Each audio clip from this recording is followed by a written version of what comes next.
बोली राजा रामचंद्र की जय। बोली उमापति महादेव की जय।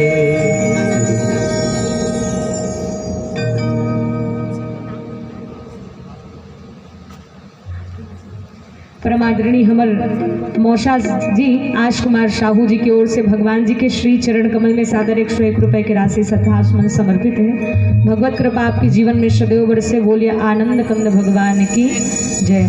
बोलिए राजा रामचंद्र की जय। नर्तन